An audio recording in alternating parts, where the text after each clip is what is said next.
Big black stripes. Extremely. Woo! The M2 CS, and that's the most important feature of this car, because over the years we've done plenty of G87s, but it's the first time we'll be driving the actual CS. So for this, massive thank you to both of you fellas, actually, also Alex for arranging this. So, fully stock car. But it will be modified slightly afterwards with different alignment and pads, and we'll see about that. But for now, for today, we're driving car as it left the dealership. So, in short, about M2 CS, it has 530 horsepower. Yeah. So they say. It's more, yeah. It's probably more, because that's what most manufacturers do, because they make sure that the power that they claim is going to be there always, even with the worst possible fuel and the worst possible ambient temperatures and you name it. So this is probably in reality closer to 600. The weight is still a bit on a higher side, it's around 1800 kilos, but more importantly are the kinematics. You have the front axle from the M3, M4 CS, CSL, from a CSL actually, and that transforms the car. I've been saying the G series CS that I've driven so far, just the M3, and I'm not sure if I've done the M4, maybe, don't remember, but in any case, those were for me the best out of the box track cars. And now we're trying the track car, the sportier, the smaller version, the M2, and I gotta say, we've done a lap already and it's phenomenal. It comes with, I believe, also slightly bigger brakes, you said? Yeah. So, upgraded the brake disc. Upgraded the brake disc. More importantly, it's also on Cup 2 tires, 275 on the front, on the back probably 285, but as you can see by the sidewall, you can go slightly bigger if you would want to, 20-inch. So yeah, and for the rest, as mentioned, it's fully stock. The one feature that we don't have is a cup holder. But luckily, VULCAN ALPHA is offering a perfect solution for all the CS owners. Their own cup holder, including the USB port. CS seats, very good, very nice, everything is fabulous. Stan inserts some fancy pictures of the cup holder when I'm talking about it. Cup holder. Yeah, you need that. I need that, yeah. You need a cup holder, we'll get you one. Yeah. It's very, yeah. One of our most, actually it is literally the most sold VULCAN ALPHA product, because it's like, yeah, it's essential for the street cars. Yeah, it is, as mentioned, fully stock car, so the alignment is fully stock, and therefore all the BMWs, they're being set up very, very understeery to make sure that your wife, your mother, your grandma, essentially, maybe your cat and dog can drive it as well and not kill themselves. So very understeery, but then at some point you lose traction, and it's fun. So, but what a great car.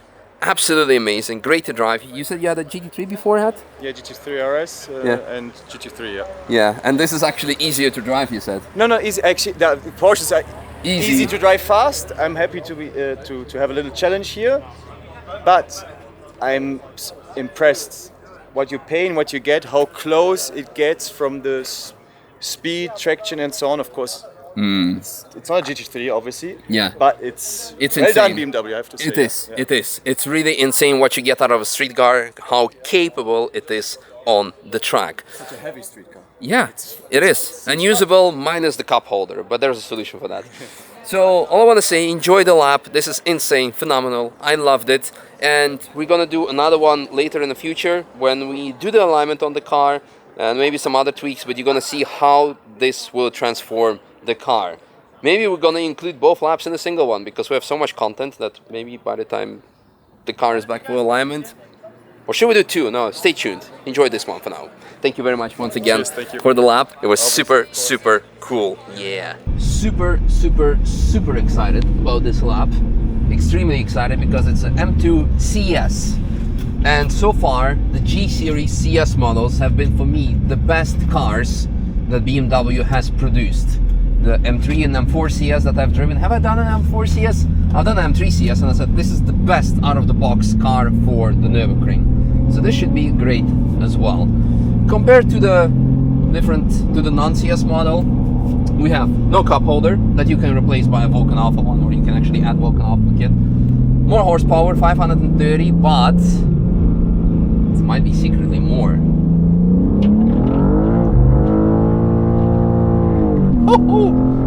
big black stripes. Might be secretly more, not because this car is mapped. This car is fully stock. But with a lot of cars and brands, they claim 1 horsepower, but in reality it is something different, because they claim the minimum horsepower in the worst possible conditions, with bad fuel, extreme heat, you name it. That's the key, it's all good. So yeah, this one is probably more towards 600 than 530. On the rear axle, ZF Auto 8-speed, so we do not have the manual, unfortunately, of course. And I don't know, would you miss the all-wheel drive? There is a next M2 coming up with all-wheel drive, so it could be a very interesting layout. But yeah, so far we're doing quite big speeds, big corner speeds. I'm having a chat with you, still trying to get used to the car, and it's really good. We have to say that we have stock alignment, and usually these cars are set up extremely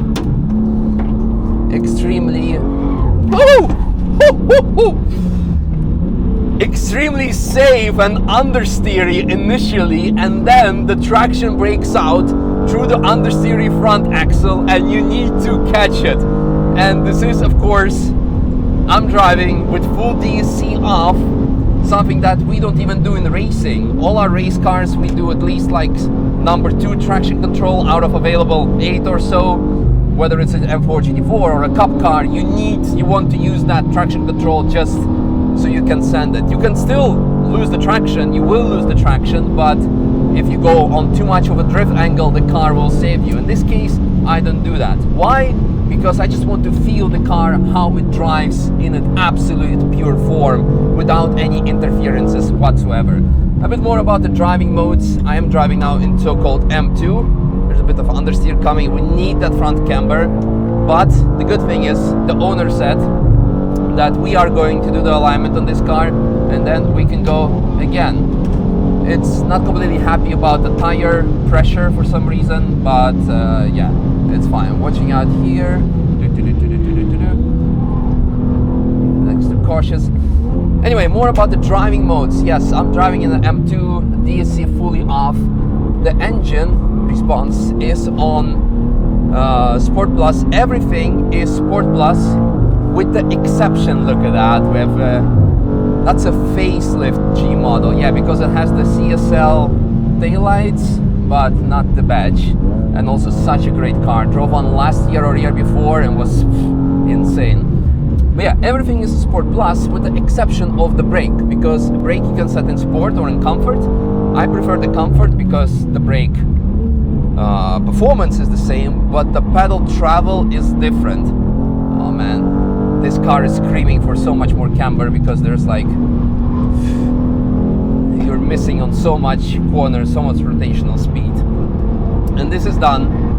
I'm like shifting in my brain through all the things I'm talking with you about the brake performance, about everything. The alignment, I'm not even sure if I finished my story at the beginning of the lap when the car went sideways. It's on all the cars. The stock alignment is of course for the street, so the car will not be too aggressive, so you can drive it on the street easy, but also give it to your mom, to your grandma, to anyone who is not familiar with lots of power, and it will not send you in the drift instantly. But when it does so, it's going to be actually very unexpected, because it will be due to the loss of traction, not due to the rotation. So that's a bit of tricky bit. So I think when we, yeah, you see this? Oh, fake plates. Funny, because Dutch plates, but white, and Dutch plates should be yellow. Maybe he lost them and he put some paper on, but that's illegal. At least it said NL. It could be maybe some imaginary stuff. What was I saying? Yeah, the alignment we should definitely fix, and I think then it's gonna be a proper weapon. And even already now, like, it's such a good car.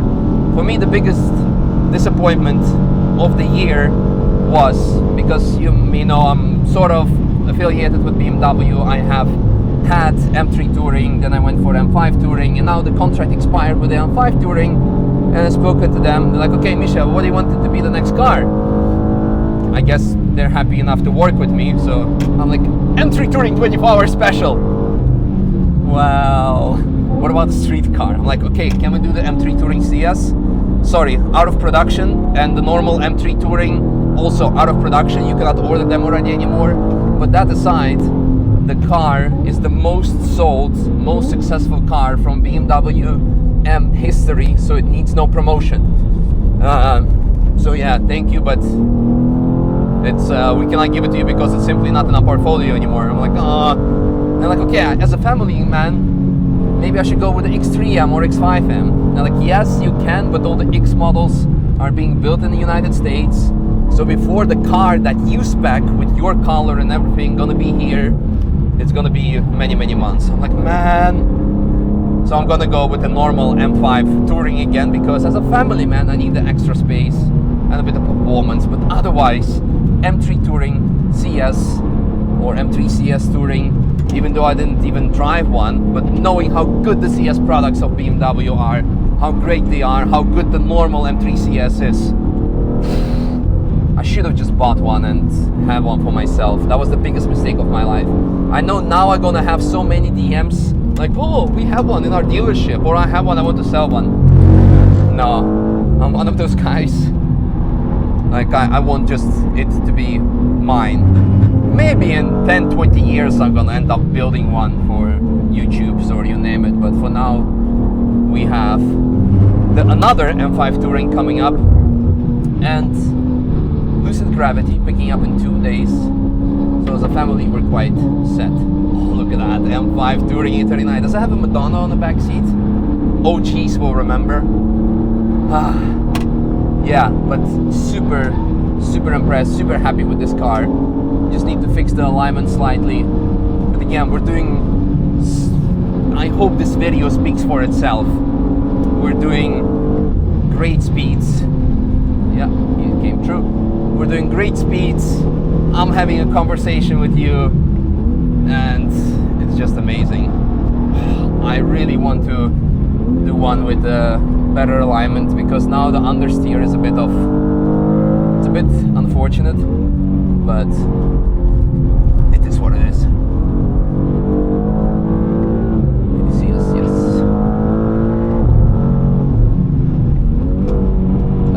Bit too much turning. Also, the other thing is the steering wheel is much thicker than the normal model, and therefore different. I like the extra thickness. So yeah, the car still doesn't like the Insanity C63. Hello. So here's a funny one. So I said everything I need to say about the car. Oh no, I forgot to put the mic on the seatbelt. I hope it was not rubbing on it. Sorry if it did. Forgot how to create content. So I said everything I need to say about the car. Absolutely phenomenal. Absolutely love it. So would love to do a round 2 with alignment settings. Now one more comment I want to give you about the tire pressure. So you saw that we started on 2 bar, maybe 1.9 at the beginning, and they were all equal. But now the left side actually is much more higher pressures, also higher temperatures by a few degrees. This has to do with, oh look at that, just a Z4 GT3, why not? This has to do with 2 things. First of all, Nürburgring is clockwise circuit, so you have more right-hand corners, that your left side is more loaded, so the left side heats up much more than the right side. The second thing is we are now in a very hot day, nearly 30 degrees, maybe you can see it on the dash, and therefore when the car is parked, unless somehow the sun split itself and it shines on both left and right side of the car, usually only one side of the car it gets quite hot, and the other side is still cold in the shade. Then you equalize the pressures before going on a lap, set them on the same thing, but actually there's more pressure on one because there's more air in that one than the other side, because one was in the sun, other one is in the shade. So what you always need to do, you go out on cold pressures in like whatever it is, don't go for a push lap, you warm up the tires completely. After one lap you drop them, after the next one you drop them. The only way to avoid it is of course to use tire warmers when they do it for record laps or for racing. Then the tires are on optimum maximum temperature, all on equal pressure, and that's the risk to it. But for now you need to some tire pressure management education for you guys. I see so often, like almost yesterday I drove Audi S3 that came off with tire almost exploded because you could visibly see that it was running on too low pressures at some point before my lap. And yeah, that's on one hand something I should definitely pay better attention to. If the tires are completely scrubbed off, if you do not see the top shoulder, then I know like, you've been running on too low, you might have an explosion. So yeah, freaking love this car. Absolutely amazing. Oh, Lapo just finished the tire swap on the GT3 RS. I'm just gonna park it up there.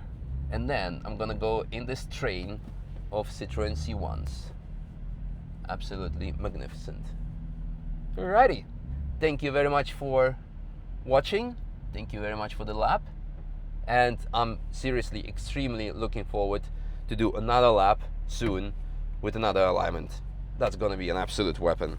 Again, this is, yeah, one of the best cars that BMW has to offer. I do think that I like the M2 CS more, maybe because of the, feels something like a longer wheelbase in a way, a bit more balanced, the footprint of the car, but this still extremely nimble, extremely insane. Although, even though still 1800 kilos, but BMW engineers do a phenomenal job of hiding the weight. You just need to know that it's there for braking distances. You can hide them in the corners, but it can work against you. All right, I need to run to the train with the C1 laps. Wait for me, Danny.